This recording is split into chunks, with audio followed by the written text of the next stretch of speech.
চেনে নেই অভিনেত্রীকে। 90 দশকে লক্ষ লক্ষ পুরুষের হৃদয়ে ঝড় তুলেছিলেন তিনি। প্রেমে পড়েছিলেন একাধিক পুরুষের সঙ্গেও, কিন্তু জীবনের এক ভুলে আজ তার এই করুণ পরিস্থিতি। আজও 49 বছর বয়সে একাকী জীবন কাটাচ্ছেন তিনি। দেখুন, শাহরুখ খান থেকে শুরু করে অজয় দেবগন এবং অক্ষয় কুমার 90 দশকে প্রতিটি তারকার সঙ্গে কাজ করেছেন তিনি। সলমান খান থেকে অজয় দেবগন এবং রজনীকান্ত পর্যন্ত অনেক সুপারস্টারের সঙ্গে পর্দায় রোম্যান্স করেছেন, কিন্তু এক সময় অভিনয় ছেড়ে রাজনীতির জগতে যোগ দেন। তিনি হলেন 90 দশকের সুপারহিট অভিনেত্রী নগমা। বলিউড, দক্ষিণ এবং ভোজপুরি সিনেমায় 81টিরও বেশি ছবিতে কাজ করেছেন। তার অভিনয় প্রতিভার ভিত্তিতে তিনি সর্বত্র তার প্রভাব প্রতিষ্ঠা করেন।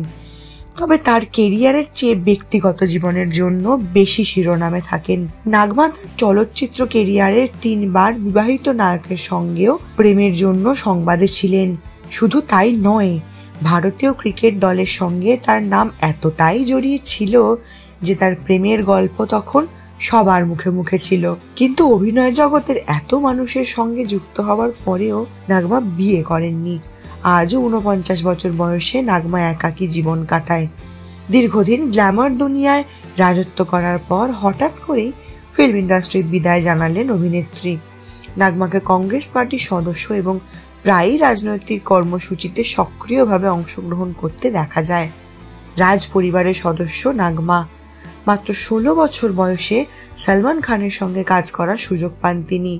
নগমা 1990 সালে বাঘি আর রেবেল ফর লাভ ছবির মাধ্যমে আত্মপ্রকাশ করেন।